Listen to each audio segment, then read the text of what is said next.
Крым – это целый мир в миниатюре. Он настолько многолик, что поездки в разные его концы похожи на путешествия по разным континентам. Я беру свою фотокамеру и отправляюсь в долгие прогулки по полуострову для того, чтобы самому увидеть все его исторические памятники и запечатлеть их поразительное многообразие. Этими впечатлениями хочется поделиться с каждым. Поэтому в эфире телеканала АТР приглашаю вас на прогулки по Крыму. Прогулки по Крыму с Алексеем Гайворонским. Давайте вместе откроем эту землю.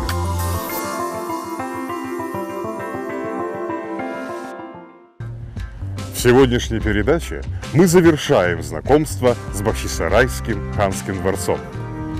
За время нашей неспешной прогулки по Хан-Сараю мы заглянули практически в каждый его уголок, от Большой ханской мечети до жилых покоев и от зала Государственного совета до ханских бань.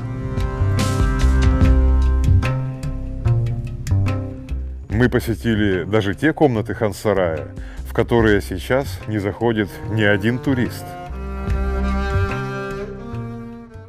А началась наша прогулка, как вы помните, с визита к хозяевам дворца, то есть с ханского кладбища. Там, среди мраморных памятников и мавзолеев, мы вспомнили имена ханов, что жили и правили в Хан-Сарае. И теперь, прощаясь с дворцом, уместно будет напоследок опять встретиться в мыслях с его хозяевами. На этот раз вспомнить их имена нам помогут вещи, которые принадлежали крымским ханам. Таких вещей во дворце осталось очень немного, и каждый из них имеет огромную ценность. Без преувеличения эти предметы можно назвать реликвиями Хан-Сарая.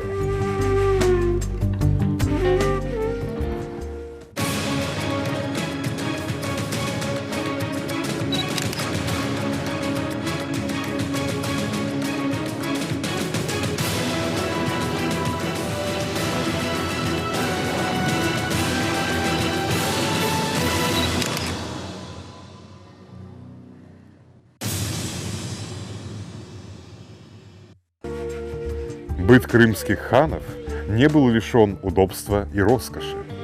Возможно, он не мог похвалиться таким фантастическим изобилием, как двор османских падишахов, однако в Крыму не было жилища богаче Хан-Сарая. Стамбульскому дворцу посчастливилось в том, что он никогда не подвергался иностранному завоеванию. Поэтому там до сих пор сохранилось множество личных вещей султанов, от обитых листами золота тронов до шелковых кафтанов, причем известно, кому именно из султанов принадлежал каждый из них. Судьба ханского имущества, к сожалению, была совсем другой. Имущество ханов из дворца исчезает уже в правлении последнего крымского хана Шагина Герая, который принимает решение перенести свою резиденцию в Кафу. Сегодня это город Феодосия, где он строит себе новый дворец. Часть имущества, которое не вызвало у него особого интереса, остается здесь, во дворце. Какая-то часть, скорее всего, была разграблена во время аннексии Крыма России после 1783 года. Часть же предметов попадает в музей, созданный Усейном Баданинским в 1917 году. После ликвидации музея крымских татар в 1944 году, связано с депортацией крымско-татарского народа. Часть предметов исчезает, как мы предполагаем, в неизвестном направлении, часть же перемещается в другие музеи Советского Союза.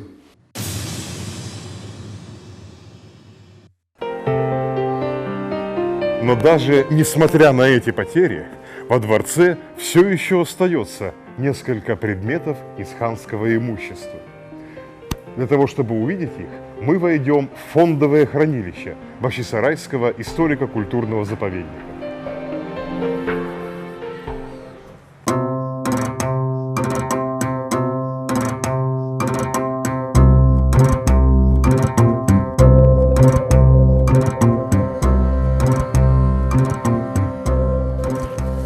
Это рукописная книга на арабском языке примечательна не только своим солидным возрастом в 5000 лет, но также и каллиграфической надписью на последней странице. На бумаге различима полустертая ханская печать с тамгой, а рядом с ней надпись крупным шрифтом. В этих строках упоминается имя хана Менгли I Герая, одного из наиболее выдающихся правителей Крыма. Надпись сообщает, что в 911, то есть 1505 году, Менгли Герай пожертвовал эту книгу в вакф. Вакфом в Крыму называлось имущество мусульманских религиозных учреждений. В вакф можно было пожертвовать деньги, подарить книги, завещать дом или даже целое имение, чтобы доходы от него шли на религиозные нужды. Подобным образом поступали многие состоятельные люди в Крымском ханстве, в том числе и представители ханского семейства. Например, вся эта стопка книг отмечена личной печатью хана Селямета II Герая. Эти издания в основном были подарены ему турецким султаном Махмудом после того, как в пожаре 1736 года погибла первоначальная ханская библиотека. В свою очередь, хан передарил многие из поступивших к нему книг в разоренные войной мечети и медресе Бахчисарая. А вот эти тома держали в своих руках, передавая их служителям культа, ханы Арслан и Селим III Герай. Книги в те времена имели не только интеллектуальную, но и весомую материальную ценность. Ведь до введения книгопечатания рукописные тома изготавливались в очень малых количествах, были редки и чрезвычайно дороги. Учитывая, что крымские ханы жертвовали в вакф целое книжное собрание, это был поистине царский подарок. Эти книги спасло лишь то, что в свое время они покинули ханский дворец. Будучи подарены ханами в библиотеке медресе и мечетей, они бережно хранились там и безопасно пережили и падение Крымского ханства, и XIX век, и попали сюда в музей уже лишь после революции. Тем самым они избежали судьбы дворцовой библиотеки, большая часть которой задолго до начала XX века была растеряна или уничтожена. На страницах уцелевших томов ханской библиотеки можно видеть печати округлой формы с тамгой, именами ханов и узорами. Это не что иное, как оттиски перстней, которые ханы носили на руке. Такими же оттисками правители Крымского ханства скрепляли и государственные документы. Еще в начале XX века во дворце хранилось несколько ханских ярлыков. Помимо печати, на них также можно было видеть тугры, то есть ханские имена, особым образом зашифрованные в сложных каллиграфических фигурах. Снимки довоенных коллекций Бахчисарайского дворца-музея показывают документы, изданные ханами 17 и 18 столетий Адилем, Девлетом II, Саадетом IV, Капланом I, Менгли II, Селимом II Гераями. После депортации все эти бесценные свидетельства прошлого исчезли, и в настоящее время ханские ярлыки с собственноручными печатями крымских правителей сохранились главным образом в иностранных архивах, где впечатляют высокой художественностью своего исполнения.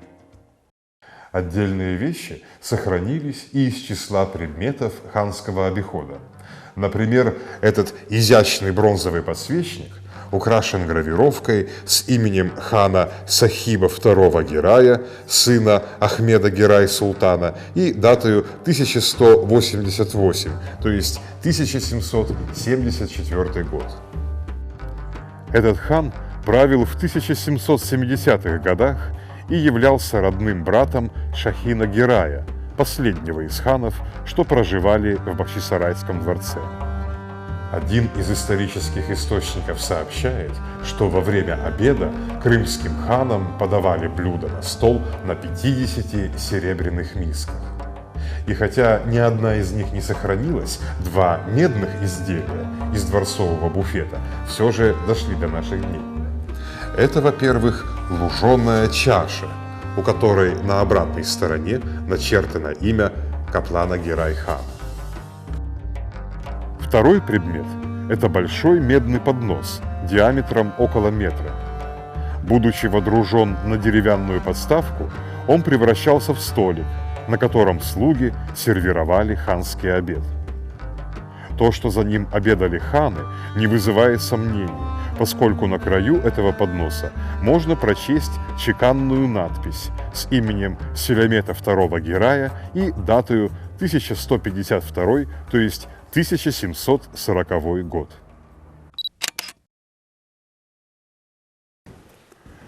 А теперь давайте взглянем на еще один ценнейший раритет из музейного собрания Бахчисарая. Это старинное кремневое ружье, хозяином которого был хан Бахт-Гирай. Это уникальное изделие украшено сложным узором из дерева, металла и кости. Оно имеет шестигранный приклад и массивный ствол, который заряжался с дула. А на поверхности ствола помещена надпись с именем хана. Ружей подобной конструкции в музее хранится несколько, но только об одном из них достоверно известно, что оно принадлежало хану. Богато инкрустированные кремневые ружья в XVIII веке во множестве выпускались в ханской столице. Бахчисарай славился искусством своих оружейников далеко за пределами Крыма, и произведения крымских мастеров охотно покупали в Стамбуле.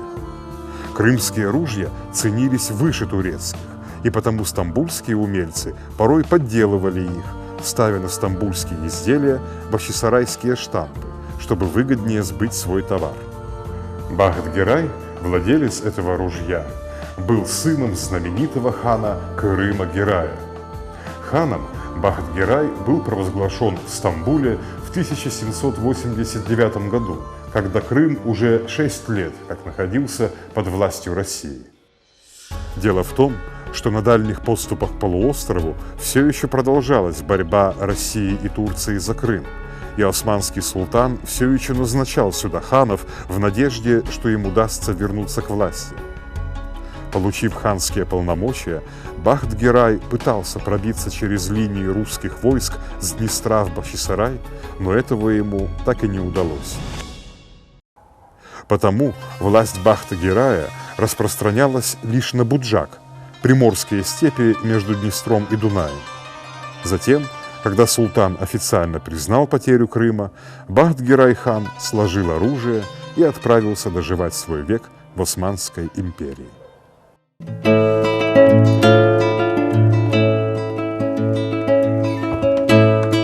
С именем этого последнего хана мы и завершаем нашу большую 15-серийную прогулку по Бахчисарайскому ханскому дворцу. Хан-сарай – это не просто туристическая достопримечательность и не просто объект культурного наследия. Это прежде всего память о людях, которые жили под тем же небом, что и мы сейчас, но жили совсем по-другому.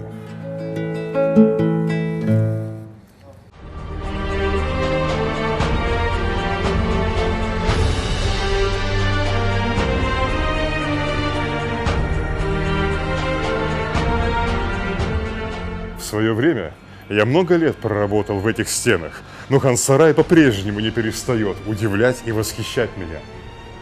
Под его своды каждый раз заходишь как будто впервые, в ожидании новых открытий.